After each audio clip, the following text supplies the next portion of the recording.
안녕하십니까. 오늘의 말씀을 시작하겠습니다. 어느 날 하늘의 두 천사가 세상에서 아주 먼 길을 여행하게 되었습니다.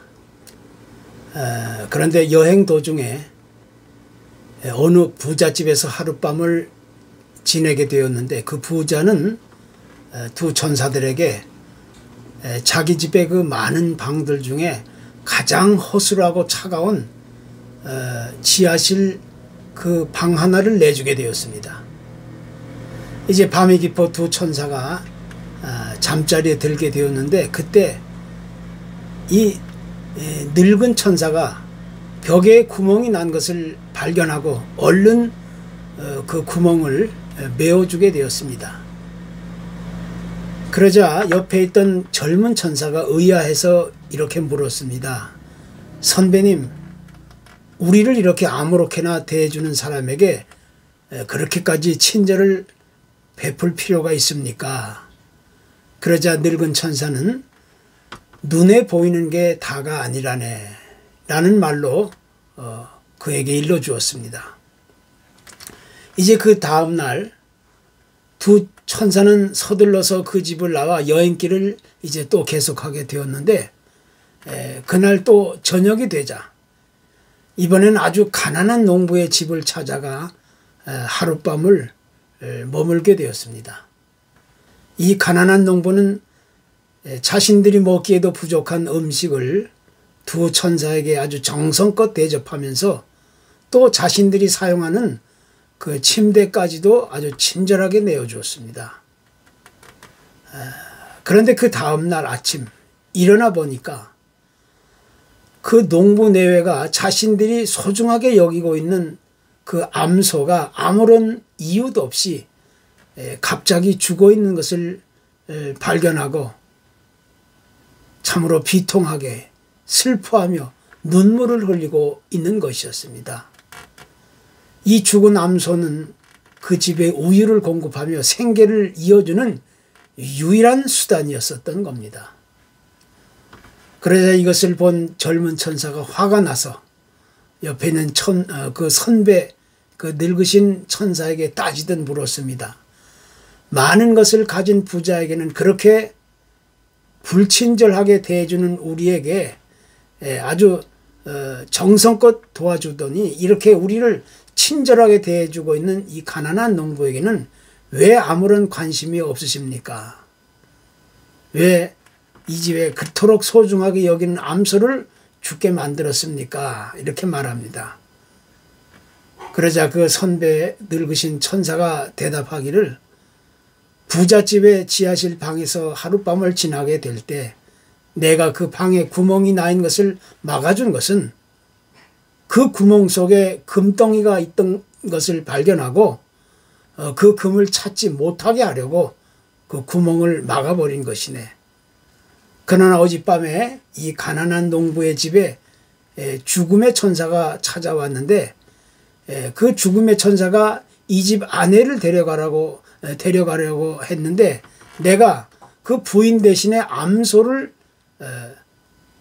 데려가라고 그렇게 했다네, 이렇게 말합니다. 그러면서 또 이렇게 얘기합니다. 눈에 보이는 게 다가 아니라네. 그렇습니다. 우리가 살고 있는 이 지구촌 곳곳에서 오늘 하루에도 그 수를 헤아릴 수 없을 만큼 수많은 사건과 사고와 또 많은 일들이 벌어지고 있는 겁니다.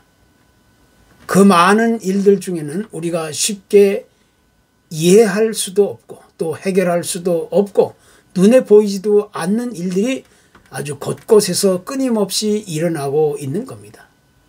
그런데 설령 그 많은 문제들이 우리의 눈에 아주 선명하게 보이는 문제라 할지라도 우리는 너무 많은 경우에 있어서 그에 대한 진정한 그 숨은 의미를 깨닫지 못하고 무심코 지나쳐 버리는 경우가 허다하게 많은 것이 사실입니다.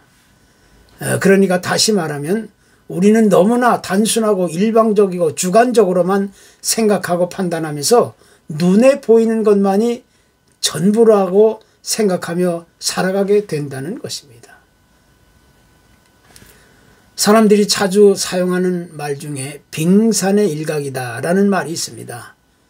이 바다에 떠있는 거대한 그 얼음 덩어리는, 이 빙산은 사실 우리 눈에 보이거나 겉으로 드러나 있는 작은 그 부분의 모습보다는 그 숨겨진, 물속에 숨겨진 비교도 할 수 없을 만큼 그 실제적인 크기가 어마어마하게 크다는 것입니다. 다시 말하면 바다 위에 떠있는 이 빙산의 모습은 실제 크기의 10분의 1 정도밖에 안 된다는 거예요. 눈에 보이지 않는 부분은 그 실제 눈에 보이는 크기의 90%에 달한다는 겁니다. 그래서 이 물 위에 떠있는 빙산의 모습만을 보고 그 실제의 크기가 얼마나 큰지 쉽게 측정할 수 없게 된다는 겁니다.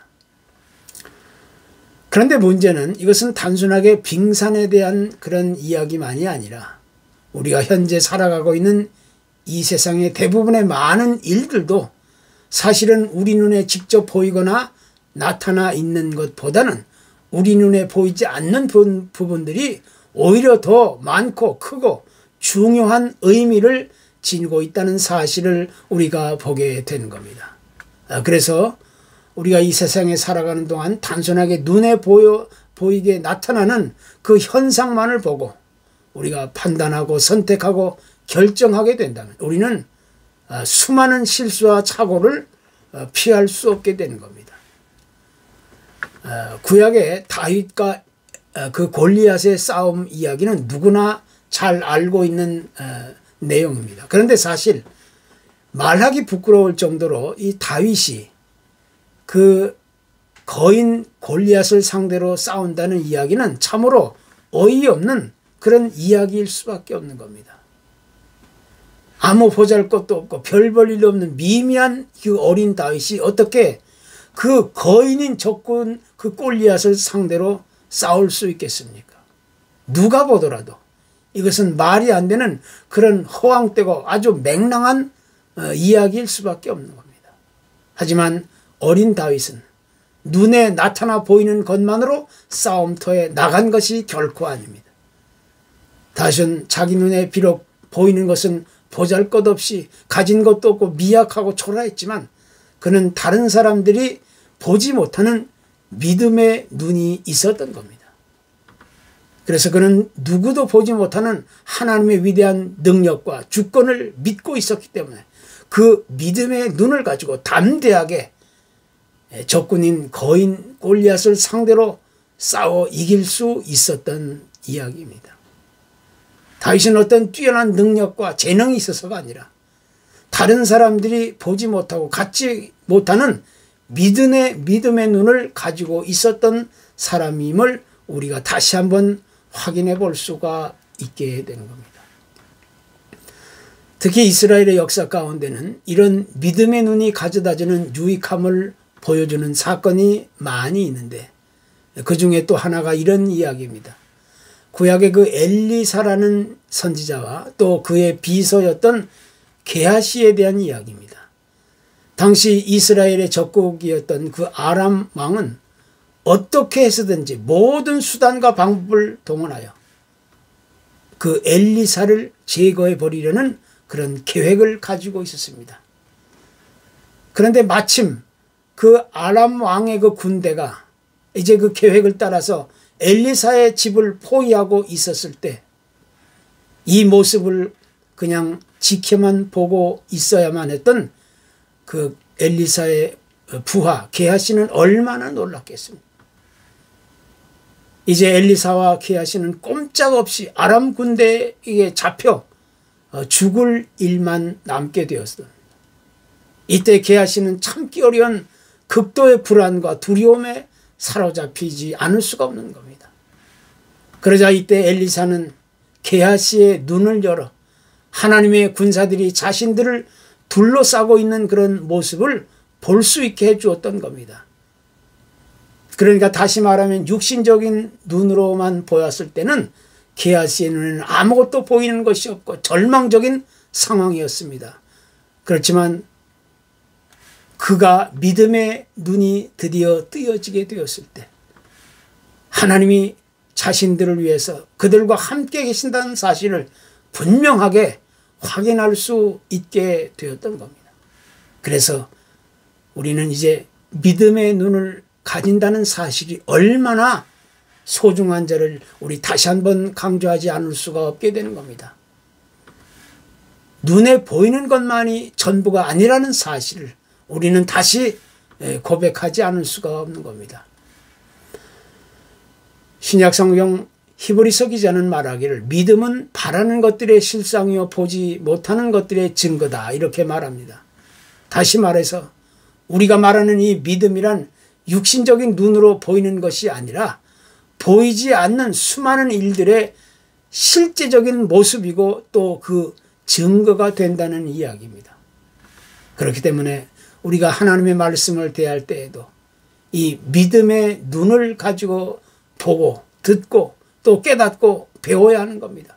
무슨 일을 선택하거나 결정하거나 또 실행에 옮길 때라도 이 믿음 있는 사람 반드시 그 믿음의 눈을 통해서 무슨 일을 선택하거나 결정하고 또 실행에 옮기게 되는 것입니다. 이것이 곧 믿음의 눈을 가진 자의 진정한 참모습이라고 우리는 자신 있게 이야기할 수가 있게 되는 겁니다. 보이지 않는 세계라는 책이 있는데 거기서 저자는 이렇게 말합니다. 우리가 보는 세계는 극히 일부분에 불과할 뿐이다. 그러나 우리 인간이 볼 수 있는 시각의 저쪽 편에는 또 다른 세계가 있다는 이야기입니다. 쉬운 예를 들면 이 지구촌 전 세계를 강타했던 코로나19 이 바이러스는 우리 눈에는 절대 보이지도 않고 볼 수도 없습니다. 현미경을 통해서만이 그 모습을 찾아볼 수가 있습니다. 그런데 그렇게 작고 미미한 병균이 세상의 수많은 사람들의 생명을 뺏어가고 위협과 걱정과 염려를 가져온 원인이 되었던 겁니다. 과학자들은 우리의 눈으로 볼 수 없는 우주의 세계를 망원경을 통해서 본다고 하지만 사실 망원경으로도 볼 수 없는 또 다른 세계가 존재한다는 것입니다. 쉽게는 오늘 내가 먹은 음식을 통해 우리 몸 안에 수많은 세포와 조직들이 어떻게 움직이고 또 변화해 가는지 그것을 정확하게 보고 사는 사람은 아무도 없는 겁니다. 이 세상의 과학과 물질 문명이 아주 최고로 발달하고 이제는 AI의 시대, 인공지능의 시대가 드디어 우리 코앞에 도래한다 할지라도 눈에 보이는 것만으로는 모든 것을 해결할 수 없는 것이고 또 만족할 수 없는 것이고 눈으로 보고 판단하고 결정하고 선택하는 데는 분명하게 한계가 있기 마련인 것입니다. 다시 말하면 우리의 눈에 보이는 것보다는 우리의 눈에 보이지 않는 것들이 많이 있다는 사실을 우리는 이제 고백하지 않을 수가 없는 겁니다. 그래서 믿음의 눈을 가지고 볼 수만 있다면 그보다 더 행복하고 복된 사람은 없는 겁니다.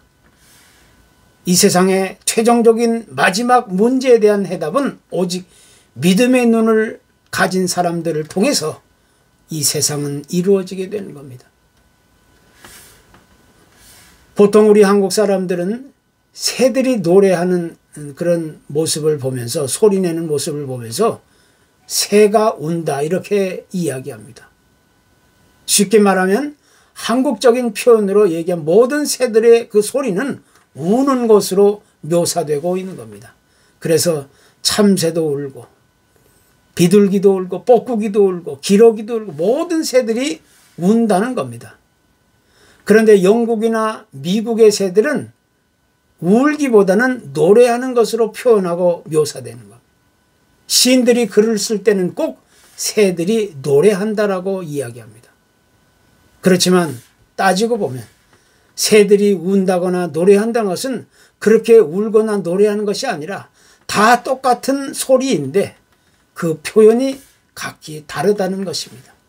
그러니까 같은 소리를 듣는다 해도 듣는 사람들의 감정이나 정서나 경험이나 또 개인적인 성향이나 입장에 따라 그 결과는 다르게 나타난다는 것입니다. 이것을 가리켜서 우리는 비유 포인트, 관점이라고 말합니다. 어떤 사물이나 현상을 보게 될 때 그 사람이 보고 생각하는 태도나 방향이나 각도, 입장과 처지에 따라 각기 다른 그 결과가 나타난다는 것입니다. 한마디로 얘기하면 우리가 가진 믿음 역시 마찬가지입니다.